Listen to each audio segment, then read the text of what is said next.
The cop's hand trembled as he stared at the man standing in front of him. His face went pale, his usual arrogance drained in an instant.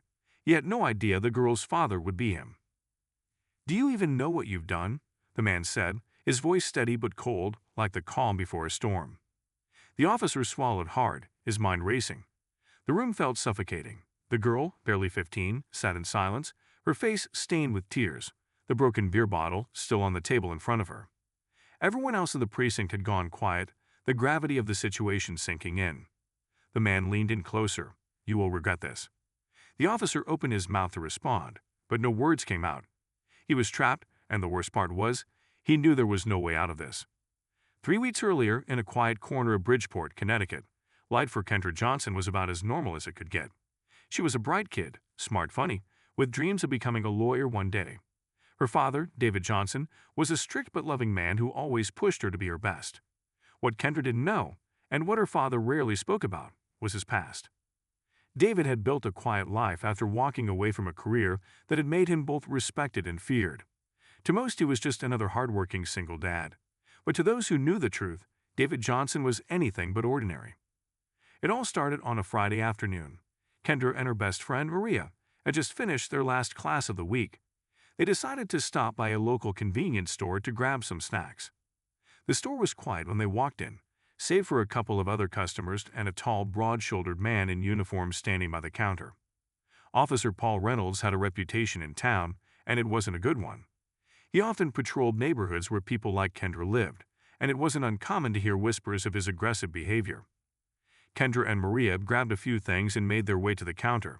That's when it started. "Hey, you two," Officer Reynolds said, his eyes narrowing. "What are you up to?" "Just buying snacks," Kendra said, trying to keep her voice calm. Reynolds chuckled, but there was no humor in it. "Got your IDs?" Kendra frowned. "We're not buying anything we need IDs for." The officer's smile faded. "Smart mouth, huh?" He stepped closer, his presence looming over them. "Maybe you're up to no good." Maria grabbed Kendra's arm. "Let's just go," she whispered. But Reynolds wasn't going to let them walk away. "Not so fast," he said, grabbing Kendra by the shoulder. "What are you doing?" Kendra protested, trying to pull away. Before anyone could react, Reynolds pushed her against a shelf, knocking several items to the ground. The store clerk gasped but didn't move to intervene. "Stop it," Kendra cried out. Reynolds didn't stop. Instead, he reached for a bottle of beer from the counter, opened it, and forced it toward her mouth. "Let's see if you're as innocent as you claim," he sneered. The moment was chaotic, Kendra struggling, Maria screaming, and the store clerk frozen in fear. The bottle broke as Kendra pushed it away, cutting her lip. Blood dripped down her chin, but the look in her eyes wasn't one of fear anymore. It was defiance. Reynolds grabbed his radio. "Got a couple of troublemakers here. Need backup." Within minutes, 2 more officers arrived, but instead of questioning Reynolds, they sided with him. Kendra and Maria were handcuffed and taken to the station, accused of assaulting an officer.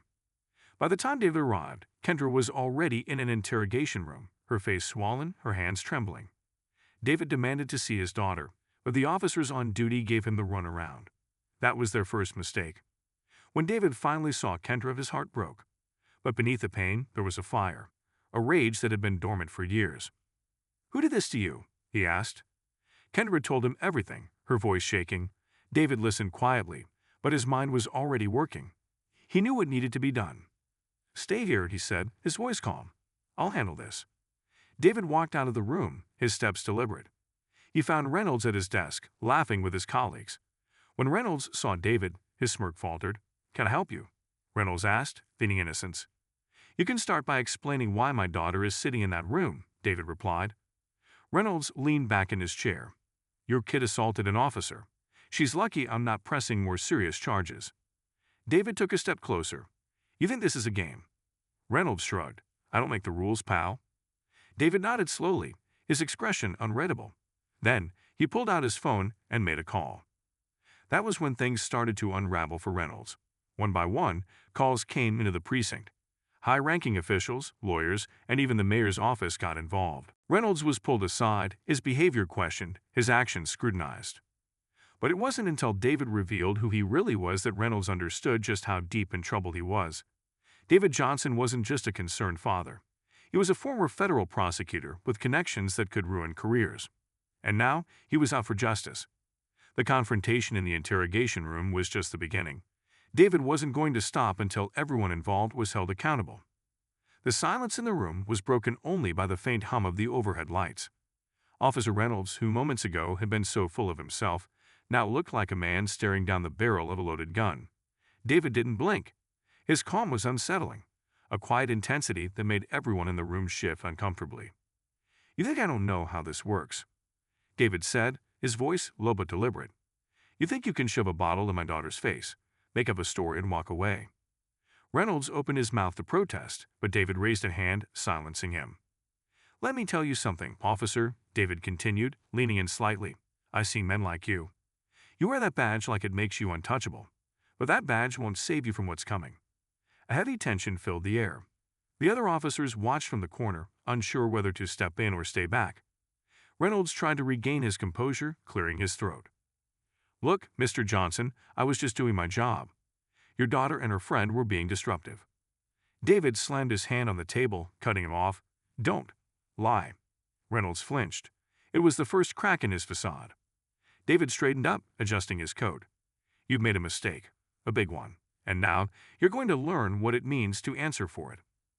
He turned and walked out, leaving Reynolds to stew in his own anxiety. David had no intention of letting this go quietly. He had connections, and he intended to use every single one of them. The next morning, the story broke. Local officer accused of excessive force against teen girl.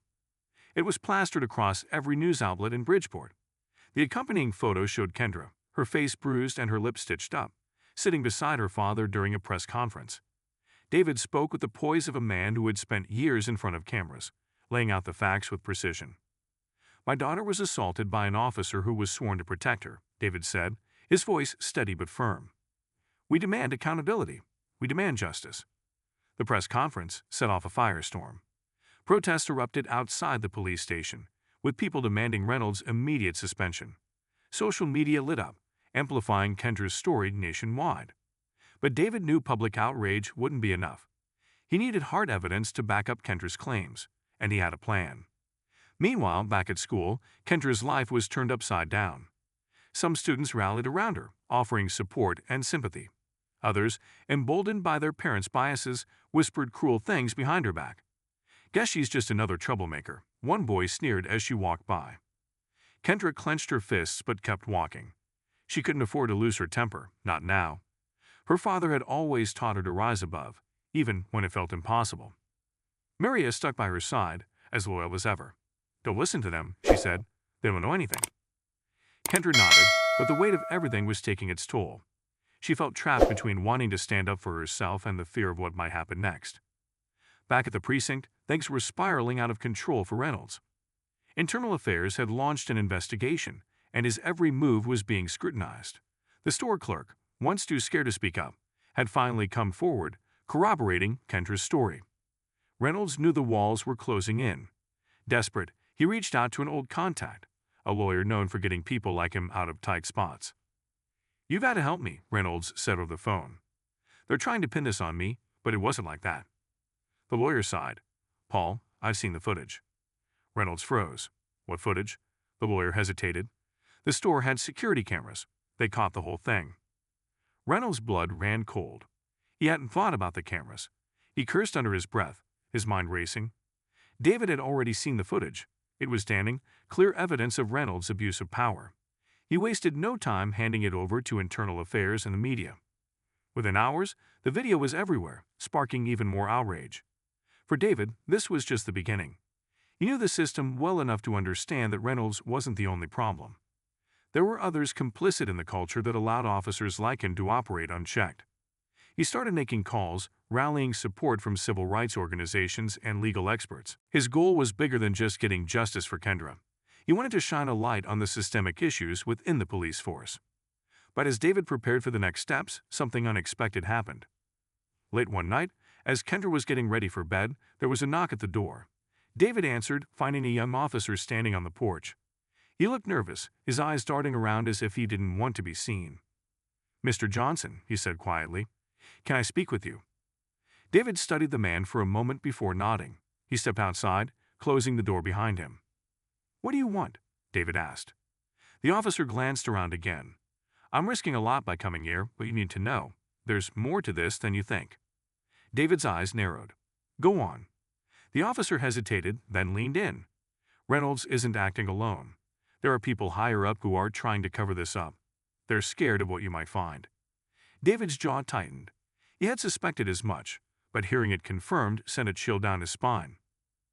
"Why are you telling me this?" he asked. The officer sighed. "Because I'm tired of being part of a broken system, and because what happened to your daughter was wrong." David nodded slowly. "You're doing the right thing. But if you're serious about this, you need to be ready for what's coming." "I am," the officer said, "and I'll help you however I can."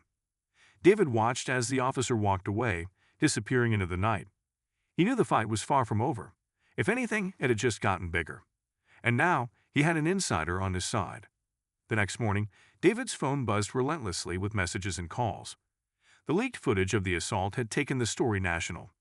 News anchors debated police misconduct, and hashtags like #JusticeForKendra and #ReynoldsMustGo trended across social media. Protesters gathered outside Bridgeport City Hall, demanding immediate action. David was a step closer to getting justice, but the battle had only just begun. At home, Kendra sat on the couch, scrolling through the endless stream of posts about her. Some were supportive, but others were vicious. "She's just looking for attention," one comment read. "Her dad's using her to settle some old score," said another. Kendra's chest tightened. "Dad," she called out. "Why do people hate me? They don't even know me." David walked over, placing a hand on her shoulder. "It's not about you, Kendra. It's about what you represent to them. People fear change, and when they feel threatened, they lash out." Kendra nodded, but the weight of the situation still pressed down on her. "I just want this to be over." "It will be," David promised, "but we have to stay strong." Meanwhile, in the precinct, Officer Reynolds was spiraling. The leaked footage had made him a pariah, even among his colleagues. His lawyer had advised him to lay low, but Reynolds wasn't the type to back down quietly. "You think you're the only one who's been targeted," Reynolds muttered to his lawyer during a tense meeting. "That guy's out for blood, and he won't stop until he takes us all down." The lawyer sighed. "Paul, you need to worry about yourself right now. They're building a solid case against you." Reynolds sneered. "You don't get it. This isn't just about me. Johnson's digging, and if he keeps going, he'll expose things that people don't want in the open." "What things?" the lawyer asked, his interest piqued. Reynolds leaned in, lowering his voice. "There's a whole network in this precinct. Favors, cover-ups, you name it. Johnson gets too close, and it won't just be me going down." The lawyer's face darkened. "If that's true, you need to tell me everything. We might have leverage." Reynolds shook his head. "No way. If I talk, I'm a dead man." Later that day, David met with his new ally, Officer Liam Carter, at a discreet location. Carter handed over a folder filled with internal documents, evidence of falsified reports, unaccounted for use of force, and suspicious financial transactions. "This is just the tip of the iceberg," Carter said. "There's a whole system protecting guys like Reynolds. If you want to take them down, you'll need more than this." David scanned the documents, his expression grim. "Do you know who's behind it?" Carter nodded. "Deputy Chief Harold Mason. He's been running the show for years. Everyone knows, but no one's ever had the guts to go after him." David's eyes narrowed. Mason had a reputation for being untouchable. Taking him down would be no small feat. "Why are you helping me?" David asked. Carter hesitated. "Because I've seen too many good people get hurt while guys like Mason and Reynolds walk free. And because I have a family. I don't want my kids growing up in a world where this is normal." David nodded, respecting the officer's courage. "You're taking a big risk." "So are you," Carter replied. "But if we stick together, we might actually have a chance." As David and Carter worked behind the scenes, tensions in Bridgeport continued to rise.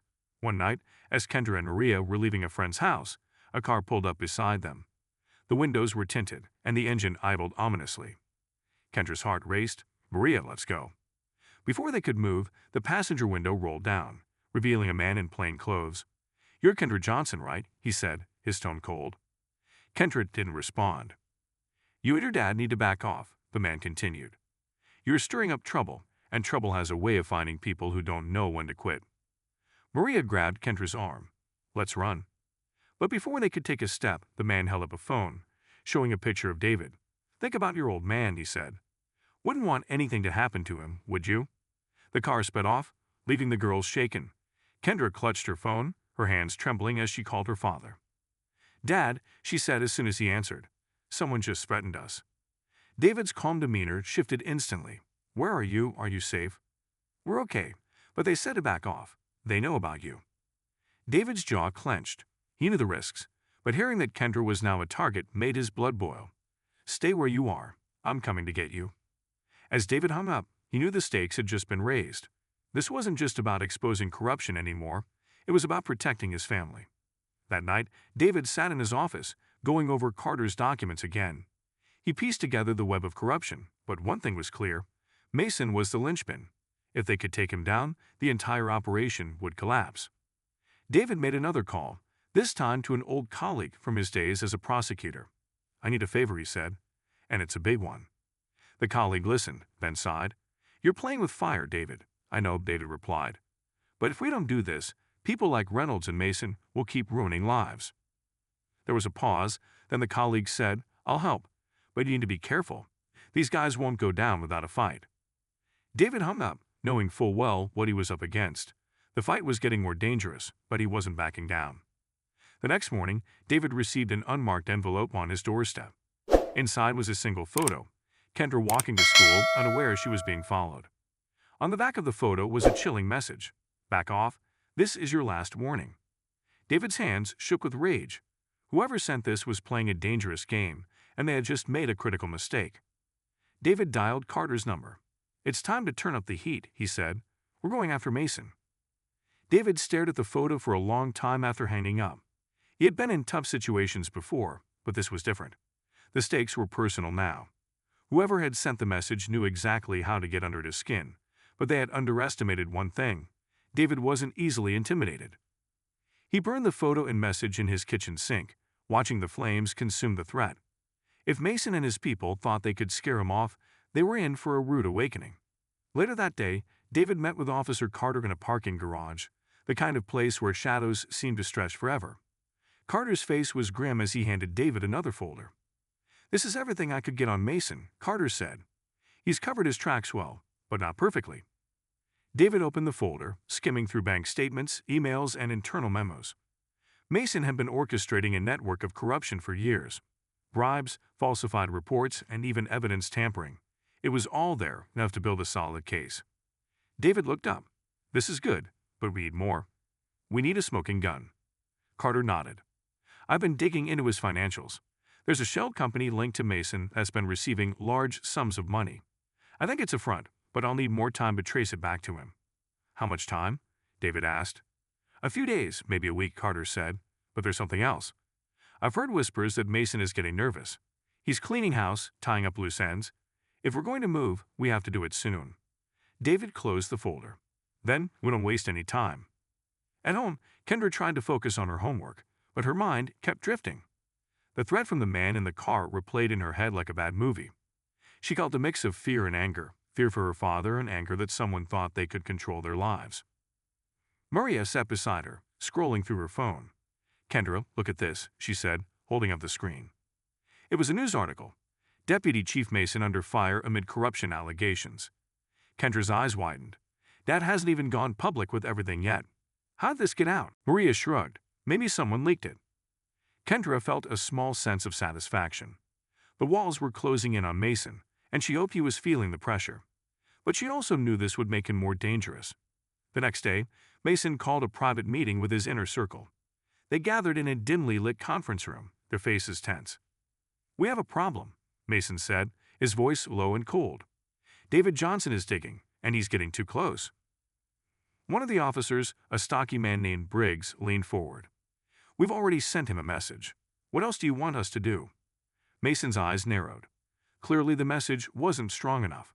Johnson is a problem, and problems need to be eliminated. The room fell silent. Everyone knew what Mason was suggesting, but even they hesitated at the thought of taking things that far. Briggs finally spoke. You want us to take him out? Mason didn't blink. If it comes to that, yes. But for now, we focus on discrediting him. Make him look like a desperate man trying to settle old scores. Find something, anything, we can use against him. Briggs nodded. We'll dig into his past, see what we can find. Mason leaned back in his chair. Good, and keep an eye on Carter. He's been acting strange lately. If he's helping Johnson, we'll deal with him too. That evening, David received another call from his old colleague. I've been reviewing the evidence you sent over, the colleague said. It's strong, but if we're going to take Mason down, we need to hit him where it hurts most, his reputation. David agreed. I was thinking the same thing. We need to make this public, expose him for the fraud he is. I have a contact at a major news outlet, the colleague said. They'll run the story, but we need to be strategic. Once this goes live, Mason will throw everything he has at us. David was ready. Let's do it. The next morning, the story broke. The headline was damning. Deputy Chief Mason linked to corruption scandal, internal affairs investigation underway. The article detailed Mason's alleged crimes, citing anonymous sources within the department. It was a bombshell, and the city exploded with outrage. Mason tried to downplay the accusations, calling them baseless and politically motivated, but the evidence was too strong to ignore. Protesters gathered outside City Hall, demanding Mason's resignation. The mayor, facing mounting pressure, announced that Mason was being placed on administrative leave pending the outcome of the investigation. David watched the news from his living room, a small sense of victory washing over him. But he knew this was just the beginning. That night, David was jolted awake by the sound of shattering glass. He grabbed the baseball bat he kept by his bed and rushed downstairs. In the living room, the front window was smashed and a brick lay on the floor. He picked it up, noticing a note tied around it. Unfolding the paper, he read the chilling message. Last warning. Next time, it won't just be a window. David's grip on the bat tightened. He knew they were trying to scare him into backing down, but all they'd done was fuel his resolve. He called Carter immediately. They're getting desperate, David said. We need to move faster. I'm on it, Carter replied. But be careful. They're not going to stop until they get what they want. David hung up, his mind racing. He looked at the shattered window and the brick on the floor, and he made a decision. They wanted him scared. They wanted him to run. But David Johnson wasn't going anywhere. The morning after the brick incident, David took Kendra to stay with her aunt in a neighboring town. It wasn't an easy decision. He hated the idea of being apart from her, but he knew she'd be safer there. As they drove, Kendra kept glancing at her father. Are you sure this is the right move? She asked. What if they come after you next? David gave her a reassuring look. Don't worry about me. I can handle this. Your safety comes first. Kendra frowned but nodded, understanding the gravity of the situation. When they arrived at her aunt's house, David hugged her tightly. Stay close to your aunt and keep your phone on, he said. I'll call you every day. I will, Kendra replied, her voice wavering. Just be careful, Dad. David promised he would, then drove back to Bridgeport with a renewed sense of determination. He wasn't just fighting for justice now, he was fighting to protect his family. Back in the city, Mason was unraveling. The media storm had turned his once commanding presence into a figure of public disdain. His phone buzzed constantly with calls from lawyers, political allies, and even a few threats from within his own circle. Sitting in his office, Mason poured himself a glass of whiskey, staring at the papers spread across his desk. He wasn't just worried about losing his position, he was worried about the skeletons in his closet that David Johnson was determined to expose. He picked up his phone and dialed a number. We need to accelerate the plan, Mason said when the person on the other end answered. Johnson's not backing down, and the longer this drags out, the worse it gets for us. What do you want me to do? The voice asked. Mason's eyes darkened. Take him out of the equation, permanently. Meanwhile, David was meeting with Carter at a safe house. Carter had managed to dig up more on Mason's shell company, tracing it to offshore accounts linked to major construction projects in the city. The projects were supposedly for public benefit, but the money trail suggested something much darker: embezzlement and kickbacks. This is the nail in the coffin, Carter said, spreading out the documents on the table. If we can tie this to Mason, it's game over. David studied the files, his mind working through the next steps. We need to make this public, but we also need to protect you. If Mason finds out you're the whistleblower, he won't hesitate to come after you. Carter nodded. I've already made arrangements. My family's out of town, and I'm prepared to testify under oath if it comes to that. David placed a hand on Carter's shoulder. You're doing the right thing. We'll bring him down together. Later that night, as David drove home, he noticed a black SUV following him. His instincts kicked in immediately. He made a series of turns, trying to shake the vehicle, but it stayed on his tail. David's heart pounded as he sped up, heading toward a more populated area. He wasn't about to let them catch him in a quiet street. The SUV matched his speed, its headlights glaring in his rearview mirror. Suddenly, the SUV swerved, trying to ram David's car off the road. David gritted his teeth and kept control, narrowly avoiding a collision. He spotted an open gas station ahead and pulled in, screeching to a halt.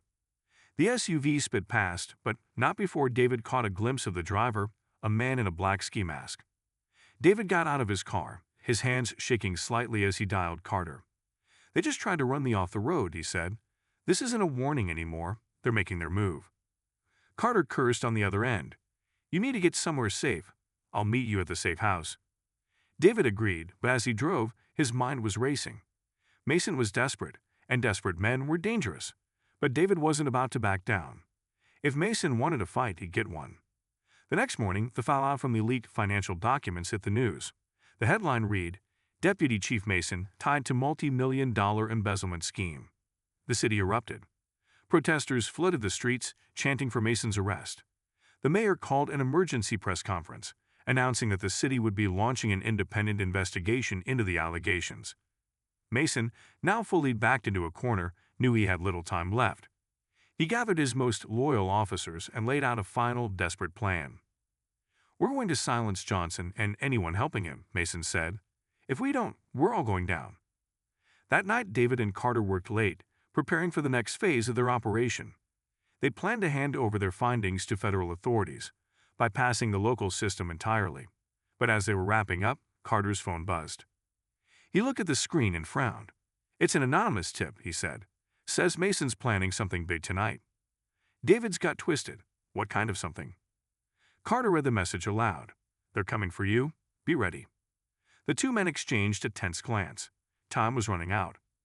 "We need to move now," David said. "Let's get this evidence to the feds before it's too late." But just as they were about to leave, the sound of tires screeching outside froze them in place. David looked out the window and saw multiple vehicles pulling up. "They're here," he said, his voice steady despite the adrenaline surging through him. Carter grabbed his weapon. "Looks like Mason's not waiting for the investigation." David nodded, his jaw set. "Then we fight." The sound of car doors slamming echoed through the night. David and Carter exchanged quick glances, their adrenaline spiking. The men outside weren't here to talk. They were here to finish what Mason had started. David moved swiftly to lock the door and pull the blinds shut. "We need to get out of here," he said, keeping his voice low. "They've got numbers, and we're outgunned." Carter checked his weapon, nodding in agreement. "There's a back exit. We can slip out and make a run for it." The sound of heavy boots on gravel grew louder. David grabbed the evidence files from the table and stuffed them into a backpack. "Let's move." Just as they turned toward the back door, a loud voice boomed from outside. "David Johnson, Liam Carter. Come out and maybe we'll let you live." David froze for a second, recognizing the voice as Officer Briggs, Mason's right-hand man. Carter tightened his grip on his weapon. "They're not leaving us any choice," Carter muttered. The windows rattled as someone tried to force the front door open. David and Carter hurried toward the back, but before they could reach the exit, the sound of glass shattering made them stop in their tracks. A tear gas canister rolled across the floor, spewing thick, choking smoke. David coughed, covering his mouth with his sleeve. "They're trying to flush us out." Carter pulled his shirt over his face. "Keep moving." The two stumbled through the smoky room, their eyes burning. They managed to reach the back door, but as they opened it, they were met with the cold barrel of a shotgun. "Going somewhere?" one of Mason's men sneered. David and Carter barely had time to react before the man swung the butt of the shotgun, knocking Carter to the ground. David lunged forward, grabbing the man's arm and wrestling for control of the weapon. The two struggled, but David's determination gave him the edge. With a final push, he disarmed the man and delivered a punch that sent him sprawling.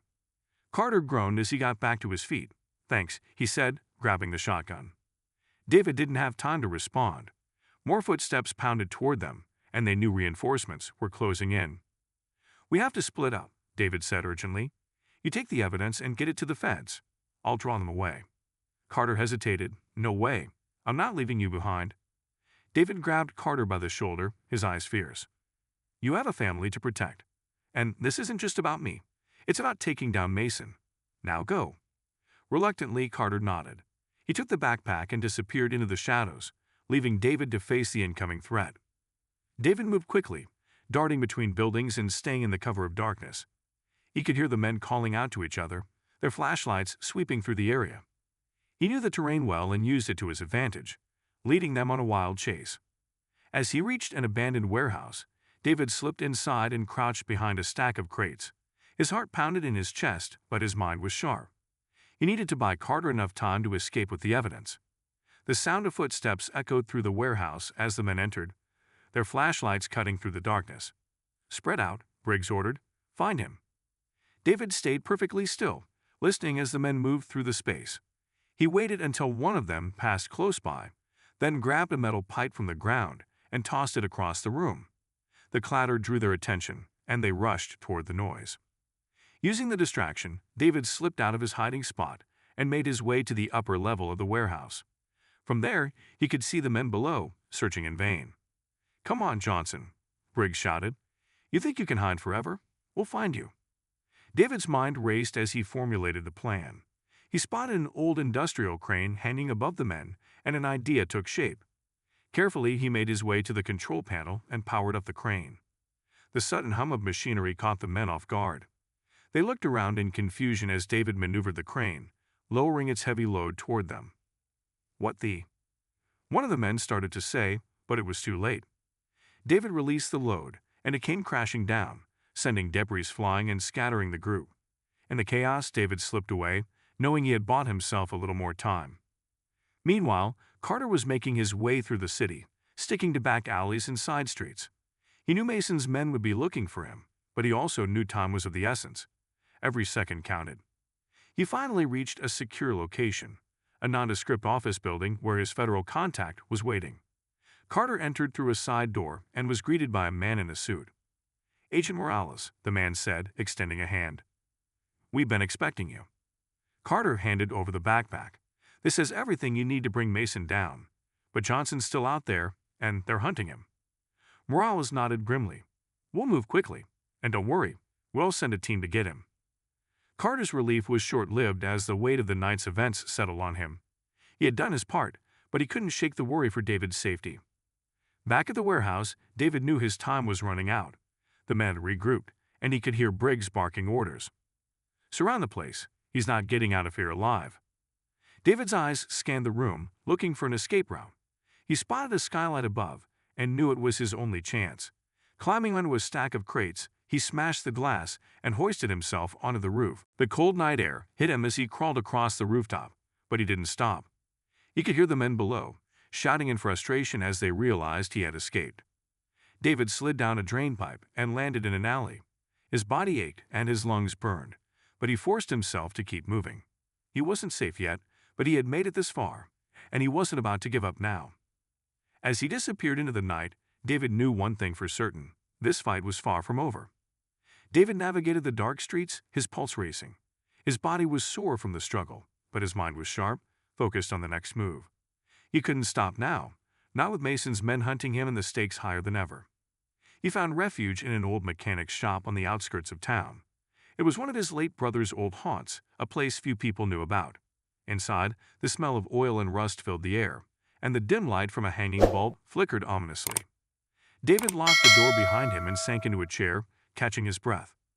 He pulled out his phone and called Carter. The line buzzed for a moment before Carter's voice came through. "You safe?" Carter asked, his voice tense. "For now," David replied. "Did you get the evidence to Morales?" "Yeah, the feds are on it, but Mason's still got people everywhere. They're moving fast to cover their tracks." David exhaled heavily. "We need to keep the pressure on. If we let up, they'll bury this." "I've already heard whispers that Mason's panicking," Carter said. "He knows his time is running out, but that makes him even more dangerous." David nodded, even though Carter couldn't see him. "Stay low. I'll call you when I have a plan."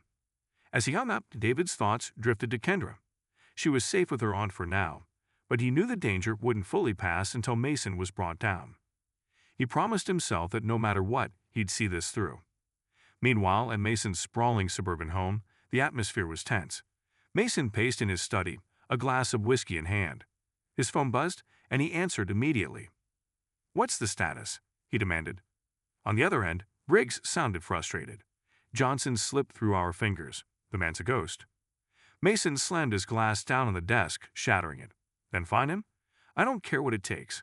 We're not losing to some washed-up prosecutor." Briggs hesitated. "The feds are involved now. They've got the evidence Carter handed over." Mason's face darkened. "Then we take this to the next level. If Johnson wants a war, we'll give him one." He hung up and immediately made another call. "Get everything ready," he said. "It's time to send a message." Later that night, David's temporary peace was shattered by the sound of tires screeching outside the mechanic's shop. He peeked through a crack in the boarded-up window and saw two black SUVs pulling up. Men in tactical gear spilled out, their faces obscured by masks. David's heart pounded. They had found him. He grabbed a wrench from the workbench and quietly moved deeper into the shop, his mind racing for a way out. The back exit was his only option, but it was blocked by stacks of old tires and engine parts. The men outside began banging on the front door, their voices muffled but commanding. "David Johnson, open up. We know you're in there." David moved quickly, clearing a path to the back. The door was rusted and creaked as he pushed it open, revealing a narrow alleyway. He slipped out, sticking to the shadows as the men broke into the shop behind him. "Search the place," one of them barked. David kept moving, his eyes scanning for a place to hide. The alley led to a construction site, its skeletal framework providing ample cover. He climbed up onto a partially built platform, positioning himself to observe his pursuers. The men spread out, their flashlights cutting through the darkness. David could hear their footsteps crunching on gravel as they moved closer to his position. He knew it was only a matter of time before they found him. He needed a diversion. Spotting a stack of wooden planks nearby, David carefully loosened one, letting it teeter on the edge. When the men were directly beneath, he gave it a push. The plank crashed to the ground, startling them and drawing their attention. "Over here," one of them shouted, rushing toward the noise. David used the distraction to climb higher, reaching a platform that overlooked the site. From there, he could see an exit leading to a busy street. If he could reach it, he'd have a chance to blend in and escape. But as he made his way down, one of the men spotted him. "There he is." David bolted, his feet pounding against the metal scaffolding. The men gave chase, their shouts echoing in the night. He reached the edge of the site and leaped down onto the pavement below, rolling to absorb the impact. He sprinted toward the street, weaving through traffic as cars honked and swerved. Behind him, the men struggled to keep up, their heavy gear slowing them down. David darted into a crowded subway station, disappearing among the commuters. He boarded the train just as the doors closed, leaving his pursuers behind. As the train sped away, David finally allowed himself a moment to breathe. He had escaped again, but he knew Mason wouldn't stop until he was either silenced or exposed. Back at the precinct, Mason's frustration boiled over as he received the latest update from Briggs. "You let him get away again?" Mason growled, slamming his fist on the desk. Briggs grimaced. "He's slippery, but we'll get him. It's only a matter of time." Mason paced, his mind racing. "Time isn't on our side. The feds are closing in, and if Johnson gets to them first, we're done." He stopped, staring out the window. "We need to change the game. Hit him where it hurts most." Briggs frowned. "You mean?" Mason turned, his expression cold. "His daughter. If we can't get to him, we'll make him come to us." Briggs hesitated, clearly uncomfortable. "That's a risky move." Mason's eyes hardened. "Desperate times, Briggs. Do it." Unaware of Mason's sinister plan, David regrouped at a safe house, formulating his next steps with Carter. But as they strategized, David's phone buzzed with a message. It was a photo of Kendra, taken outside her aunt's house, accompanied by a simple, chilling message. "You can't protect her forever." David's blood ran cold. His hands tightened into fists as he stared at the screen. Mason had crossed the line, and now it was personal in a way it hadn't been before. "We end this," David said, his voice filled with quiet fury. "Now." David stared at the photo of Kendra, his grip tightening on the phone. His pulse pounded in his ears, and his mind raced through the possibilities. Mason had crossed every line, and now the fight was no longer just about justice. It was about survival. Carter leaned over, reading the message. "They'd gone after your daughter?" His voice was low, but the anger was clear. David nodded, his jaw clenched. "Mason's making his move. He knows we're close to taking him down, and this is his way of forcing my hand." Carter paced, his hand on his sidearm. We need to get her somewhere even safer. If they're willing to threaten her, they might escalate. I'll call her aunt and warn them, David said, dialing the number. As the phone rang, a cold realization struck him. Mason wasn't bluffing. If they didn't act fast, things could spiral out of control. At her aunt's house, Kendra sat in the living room, watching the news. The reports were still focused on Mason, with growing calls for his resignation and arrest. Her aunt Valerie brought over a cup of tea, her face lined with worry. "You holding up okay?" Valerie asked, sitting beside her. Kendra nodded, though her eyes stayed fixed on the screen. "I just want this to be over." Before Valerie could respond, the phone rang. She answered, her expression growing more serious as she listened. "David, what's going on?" she had asked, glancing at Kendra. Kendra sat up straighter, her heart sinking. "Is it Dad?" Valerie handed her the phone. "It's him?" Kendra took the phone. "Dad?" "Kendra, listen to me carefully," David said, his voice steady but urgent. "You and Aunt Valerie need to leave the house. Mason's people are watching you." Kendra's stomach dropped. "What? How do they know where I am?" "They've been following us," David explained. "Pack a bag and go. I'll send someone to meet you." Kendra looked at Valerie, who was already grabbing her purse. "Okay, but where do we go?" "There's a safe location in Hartford," David said. "I'll text you the address. Get there and stay out of sight." Kendra's hands trembled as she hung up.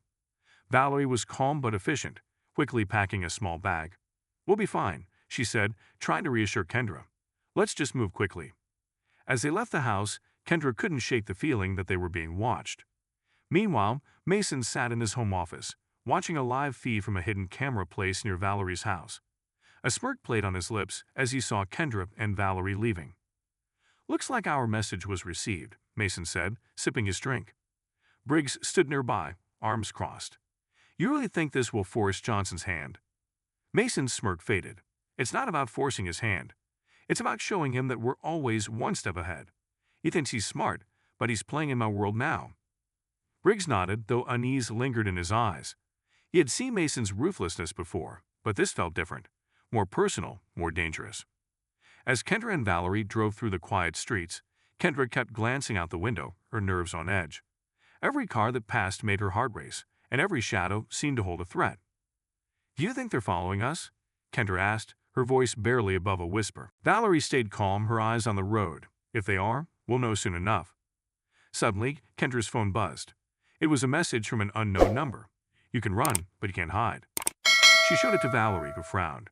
"Don't respond," Valerie said. "They're trying to scare us." Before Kendra could put the phone down, headlights appeared in the rearview mirror. A black SUV was following closely, its engine growling ominously. "They're here," Kendra whispered, her breath catching. Valerie's grip on the wheel tightened. "Hold on." She pressed down on the accelerator, the car speeding up as they weaved through the streets. The SUV matched their speed, staying right behind them. "We have to lose them," Valerie said, taking a sharp turn onto a side street. Kendra held onto the door handle, her heart pounding. The SUV stayed close, its tires screeching as it made the same turn. Ahead, Valerie spotted an overpass with a narrow side road. She made a split-second decision and swerved onto it, the SUV hesitating for a moment before following. The road was tight, with barely enough space for two cars. Valerie pushed the car harder, the engine roaring as they raced toward the end of the overpass. At the last second, she veered off onto a hidden driveway leading into a wooded area. The SUV sped past, missing the turn. Valerie quickly turned off the car lights and pulled into the shadows, both of them holding their breath as the SUV's taillights disappeared into the distance. After a tense few moments, Valerie exhaled. "I think we lost them." Kendra nodded, her hands shaking. "For now." Back at the safe house, David paced as he waited for an update from Kendra. When his phone buzzed with a text from her, he quickly opened it. "We're safe for now. Heading to Hartford." David sighed in relief but knew this was only temporary. He needed to end this, and fast.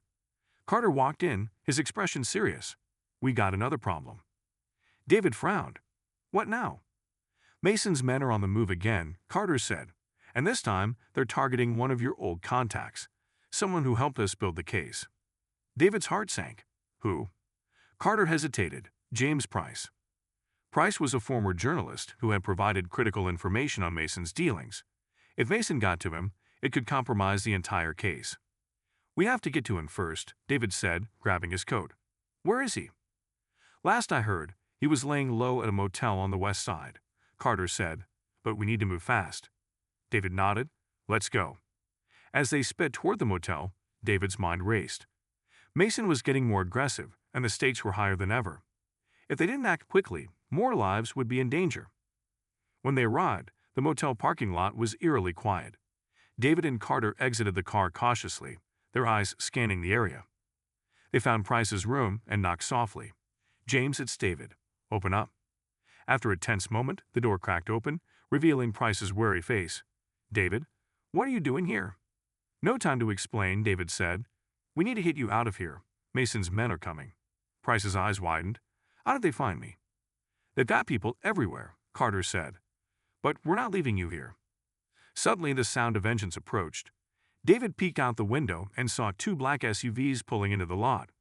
They're here, David said, his voice low. Get ready. David quickly closed the curtains as the black SUVs came to a stop. The tension in the room was palpable. Price looked pale, his hands trembling as he backed away from the window. They're not going to knock politely, Carter said, checking his weapon. We need an exit strategy. David scanned the room, his mind racing. The motel room was small, with only one door and a narrow bathroom window. The window's too tight to fit through, he muttered, glancing toward the bathroom. We'll have to make a stand here. Price's eyes widened in fear. You're joking, right? I'm not cut out for this. You don't have a choice, David said firmly. If they get their hands on you, everything we've worked for falls apart. Carter moved to the door, listening intently. They're getting out, he whispered. 3, maybe 4 of them. David grabbed a heavy lamp from the nightstand and positioned himself beside the door. Stay low, he instructed Price. Let them come in first. We'll catch them off guard. Price nodded reluctantly, crouching behind the bed as Carter steadied his aim. Outside, the sound of footsteps approached, each one heavier than the last. A loud knock broke the silence. Open the door, Price, a deep voice called out. We never in there. Don't make this harder than it needs to be. David stayed silent, holding his breath. The doorknob jiggled as the man outside tried to force it open. Last chance, the voice warned. When no response came, there was a sudden crash as the door was kicked in. David reacted instantly, swinging the lamp into the face of the first man who entered. The heavy metal connected with a sickening thud, and the man crumpled to the floor, clutching his head. Carter fired 2 quick shots at the second intruder, hitting him in the shoulder. The man stumbled back, cursing loudly as he fell against the doorframe. Move, David shouted, dragging Price toward the bathroom. Carter laid down, covering fire, forcing the remaining men to take cover outside. They're pinned down for now, Carter said, reloading his weapon, but they'll call for backup. David helped Price climb into the bathtub, giving him a moment to catch his breath. You good? He asked. Price nodded, though his face was pale. Barely. Carter joined them, keeping his gun trained on the door. We can't hold them off forever. We need to get out of here. David nodded. There's a maintenance hallway behind the building. If we can get to it, we'll have a clear path to the car. As the men outside regrouped, David and Carter led Price through the bathroom and toward the back window. Carter kicked it open, the cool night air rushing in. One by one, they climbed out and dropped into the narrow alley behind the motel. Stay close, David whispered, leading the way. They moved quickly, keeping to the shadows. The sound of sirens echoed in the distance, and David hoped they were responding to the gunfire. They reached the car, parked a block away, and piled in. Carter started the engine and pulled onto the main road just as the SUVs roared out of the motel parking lot in the opposite direction. They'll figure out we're gone soon enough, Carter said, glancing in the rearview mirror. We need to put as much distance between us as possible. David nodded, head toward the federal building. Morales needs to know what just happened. Price slumped in the back seat, still visibly shaken. I can't believe this, he muttered. They were ready to kill me. David turned to him. That's why we need you to stay strong. Mason's desperate, and he's going to keep coming until we take him down. Price swallowed hard, nodding. I'm with you. Let's end this. They arrived at the federal building just before dawn. Agent Morales met them in a secured conference room, his expression grim as he listened to their account of the motel attack. This proves Mason is escalating, Morales said, folding his arms. He knows we're closing in, and he's willing to do whatever it takes to protect himself. David laid the evidence file on the table. We have enough to move on him now. You need to act before he disappears or worse. Morales nodded. We're already coordinating with federal marshals.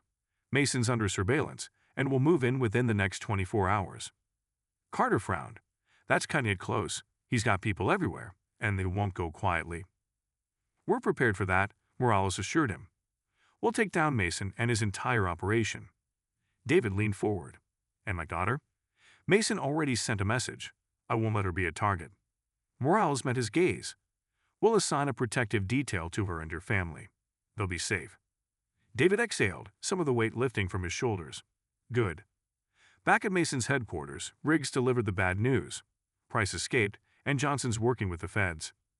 Mason slammed his fist on the table. You're telling me you couldn't handle a journalist and a washed-up prosecutor? Riggs remained silent, his face tense. Mason paced, his anger barely contained. The noose is tightening, and if we don't act now, we'll lose everything. He turned to Briggs. Get everyone ready. We're going to hit them before they hit us. Briggs hesitated. You're planning a full assault? On the feds? Mason's eyes blazed with desperation. I don't care what it takes. We're not going down without a fight. As dawn broke, David knew the final confrontation was coming. The pieces were in place, and the fight for justice was reaching its peak. But with Mason growing more dangerous by the hour, the cost of victory could be higher than he ever imagined. The city stirred awake as the sun broke over the horizon, but for David, the morning brought no peace. He sat in the federal building's conference room, Carter and Price beside him, while Agent Morales outlined the operation to take down Mason. We tracked Mason to a safe house on the edge of town, Morales said, pointing to a map. It's heavily guarded, but we have tactical teams ready to move in. David studied the layout. What's the timeline? We're moving at sunset, Morales replied. That gives us time to coordinate and ensure all entry points are covered. Carter leaned forward. Mason won't go quietly. He's got nothing to lose. Which is why we're prepared for resistance, Morales said. But we're not just going after Mason. We'll be rounding up his entire network. This ends tonight. David nodded, but his thoughts were already on Kendra. He had called her earlier to check in, and she was safely under federal protection, but he couldn't shake the feeling that Mason had one last card to play. At Mason's safe house, the atmosphere was tense. Briggs and a handful of loyal officers gathered around Mason, their faces grim. They all knew what was coming. They're coming for us, Mason said, his voice cold and unwavering. But we're not going down without a fight. Briggs nodded. The men are ready, but we'll be outnumbered. Mason smirked. Let them come. We got enough firepower to make them regret it. One of the officers stepped forward. What about Johnson? He's been a thorn in our side from the start. Mason's expression darkened. Johnson will get what's coming to him. But first, we make sure the feds know we're not to be underestimated. He pulled out a burner phone and dialed a number. After a few rings, a voice answered. Everything's in place, Mason said. You know what to do. Hours later, as the tactical teams prepared to move in, David and Carter stood outside, watching the sun dip below the horizon. The weight of the moment was heavy, but David felt a quiet resolve. This is it, Carter said. You ready? David nodded. We've come too far to back down now. Morales approached, adjusting his bulletproof vest. Teams are in position. We'll breach on my signal. David and Carter joined the team assigned to the front entry, their nerves on edge. As they moved into position, Morales gave the signal. Go. The tactical teams moved swiftly, reaching the doors and storming the building. Gunfire erupted immediately, the sound deafening in the confined space. David stayed low, his heart racing as the chaos unfolded around him. Inside, Mason and his men fought back fiercely. The air was thick with smoke and the acrid smell of gunpowder. Mason shouted orders, his voice cutting through the noise. Hold the line. Don't let them through. David and Carter advanced carefully, clearing rooms as they went. They reached a central hallway where Briggs and two other officers were holding their ground. A tense firefight ensued, bullets ricocheting off the walls. Carter managed to take down one of the officers, while David disarmed another, leaving Briggs alone. Realizing he was outmatched, Briggs dropped his weapon and raised his hands. Don't shoot, he shouted. David kept his gun trained on Briggs. Where's Mason? Briggs hesitated, sweat pouring down his face. He's in the basement, but he's not going to surrender. David nodded, motioning for Carter to secure Briggs. We'll handle Mason. David and a small team descended into the basement, the narrow staircase creaking under their weight. At the bottom, they found a reinforced door. David signaled for the team to stand back as he prepared to breach. With a swift kick, the door flew open, revealing Mason standing in the center of the room, a pistol in his hand. His eyes burned with defiance. "You think you've won?" Mason sneered. "Even if you take me down, there will always be others." David stepped forward, his gun steady. "It's over, Mason. Drop the weapon." Mason laughed bitterly. "You don't get it, do you? This isn't about me. It's about control, and people like you will never understand." Before Mason could make another move, Morales entered behind David, his weapon raised. "Drop it, Mason. Now." For a moment, Mason seemed to consider his options. Then, with a resigned sigh, he lowered his pistol and let it clatter to the ground. The team moved in quickly, handcuffing Mason as David watched in silence. The fight was over, but the cost had been high. As the dust settled, David stepped outside, the cool night air hitting his face. He took a deep breath, feeling the weight of the past weeks finally begin to lift. Carter joined him, a look of relief on his face. "We did it." David nodded. "Yeah, but this is just the beginning. Mason's network may be broken, but we got a lot of rebuilding to do." Morales approached, his expression serious but satisfied. "Mason's in custody, and we've got enough evidence to ensure he won't see the outside of his cell for the rest of his life." David allowed himself a small smile. "Good." He pulled out his phone and dialed Kendra's number. When she answered, her voice was filled with emotion. "Dad, are you okay?" "I'm fine," David said, his voice soft. "It's over, you're safe." Kendra let out a relieved sigh. "Thank God." David felt a wave of gratitude. For the first time in weeks, he felt like he could finally breathe. But as he hung up, a lingering thought remained. Justice had been served, but the scars left behind would take time to heal. The air in the federal building was thick with a mix of relief and exhaustion. The tactical team had returned, bruised but victorious. Mason was in custody, along with Briggs and several other key players in his network. For the first time in weeks, there was a sense that the nightmare was finally nearing its end. David sat in a quiet corner of the conference room, scrolling through news updates on his phone. The headlines were blazing. Deputy Chief Mason arrested in massive corruption bust. Videos of the raid were already circulating, showing heavily armed federal agents leading Mason and his men out in handcuffs. Carter approached, holding 2 cups of coffee. "Looks like the media's having a field day," he said, handing one to David. David nodded, taking a sip.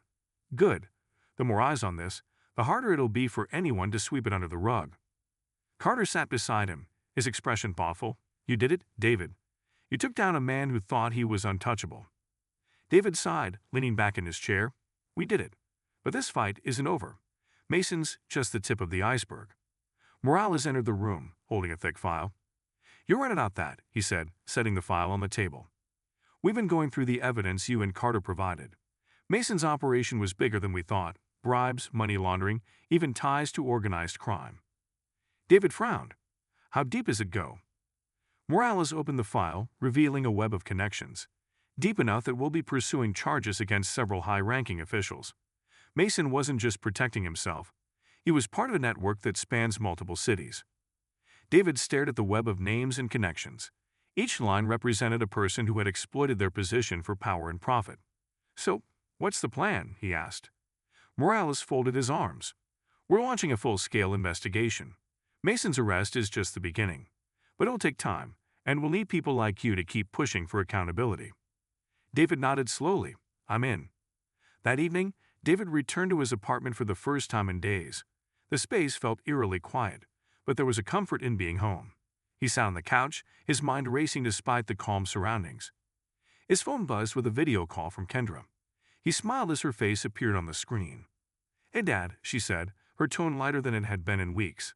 "Hey, kiddo. How's everything over there?" he asked. Kendra shrugged. "Quiet. Aunt Valerie's been spoiling you with cookies, but I'm ready to come home." David chuckled.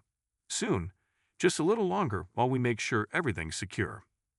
Kendra hesitated, her expression growing serious. "Are you okay? You look tired." David nodded. "I'm fine. Just glad this part is over." Kendra smiled faintly. "I'm proud of you, Dad. You stood for what's right, even when it was hard." David felt a lump in his throat. "Thanks, Kendra. That means a lot." After they ended the call, David sat in silence, reflecting on everything they had been through. The fight had taken a toll on both of them, but it had also strengthened their bond. Meanwhile, at a secure detention facility, Mason sat in a dimly lit cell, his face hardened with defiance. His lawyer, a sharp-dressed man with a calculating gaze, sat across from him. They've got a strong case, the lawyer admitted. But there's still room to negotiate. If you cooperate, we might be able to reduce your sentence. Mason leaned back, a cold smile playing on his lips. Cooperate? With them? Not a chance. The lawyer raised an eyebrow. You're facing life without parole. This is your best shot. Mason's smile faded. They think they'd won, but they don't know half of what I do. If I go down, I'm taking everyone with me. The lawyer leaned in. If you'd have leverage, now's the time to use it. But you mean to be smart about this. Mason's eyes narrowed. Don't worry. I've got a few surprises left. The next morning, David was awakened by an early phone call from Morales. He answered groggily, but Morales' tone snapped into attention. We've got a problem, Morales said. Mason's lawyer just reached out. He's threatening to release sensitive information unless we offer a deal. David sat up, his heart pounding. What kind of information? Names of officials who haven't been publicly implicated yet. If he follows through, it could compromise ongoing investigations. David clenched his jaw. You can't let him dictate the terms. We're not, Morales said. But this could get messy. If Mason's bluffing, we need to call him out. If he's not, we'll have to act fast to contain the fallout. David felt a familiar surge of resolve. What do you need from me? Morales hesitated. We might need you to testify in front of a grand jury. Your first-hand account could be the key to keeping Mason locked away and dismantling the rest of his network. David nodded, whatever it takes. As he hung up, David realized that while one battle was over, the war was far from won. Mason might have been taken down, but his reach extended far beyond the walls of his cell. David stood, his resolve firm. He had come too far to stop now. The grand jury was convened in a high-security federal courthouse. The room was stark, its atmosphere heavy with the weight of the decisions to be made. David sat at the witness stand, his hands resting calmly in his lap, though his mind was sharp and ready. Federal prosecutors moved deliberately, presenting the overwhelming evidence gathered against Mason and his network. Morales stood at the front, addressing the jurors. Today, you'll hear testimony from key witnesses who risked their lives to expose the systemic corruption within our institutions. This is not just about one man. This is about dismantling an entire network of power and control. He turned to David. Mr. Johnson, can you recount the events that led to the arrest of Deputy Chief Harold Mason? David nodded, his voice steady. He detailed every step of the investigation, from the night Kendra was assaulted to the evidence Carter helped uncover. He spoke of the threats, the near-deadly encounters, and the resilience it took to keep pushing forward. The jurors listened intently, their expressions a mix of shock and determination. When David finished, Morales asked one final question. In your opinion, Mr. Johnson, what message would it send if Mason were allowed to leverage his position for leniency? David's gaze hardened. It would tell every corrupt official out there that they can act without fear of consequence. We can't let that happen. Not if we want to protect the people who depend on us. After hours of deliberation, the grand jury returned their decision. Mason and his co-conspirators would face the full extent of the law. Charges ranged from racketeering to conspiracy, with sentences that would ensure none of them saw freedom again. David felt a wave of relief as the verdict was read. Justice had been served, but more importantly, a clear message had been sent. No one was above the law. In the weeks that followed, the fallout from Mason's arrest rippled through the city. Several officials resigned in disgrace, while others faced their own investigations. The police department underwent a complete overhaul, with new leadership brought in to restore public trust. Protests turned into celebrations, as communities once silenced by fear found their voices again. David and Kendra became symbols of resilience and courage, their story inspiring others to stand up against injustice. One afternoon, David and Kendra sat on their porch, enjoying a rare moment of peace. The sun cast a warm glow over the neighborhood, and for the first time in months, life felt normal. Dad, Kendra said, breaking the silence, do you think things will really change? David thought for a moment, then smiled. They already have. But change isn't just about one moment or one victory. It's about staying vigilant, making sure we don't let people like Mason rise again. Kendra nodded, her expression thoughtful. I want to help. Maybe one day I can be a lawyer and fight for people like us. David's heart swelled with pride. You'd be great at it. As they sat together, the weight of their journey lifted, replaced by a sense of hope. They had faced darkness and emerged stronger, knowing that their fight had made a difference. And though challenges would surely come again, they were ready, together.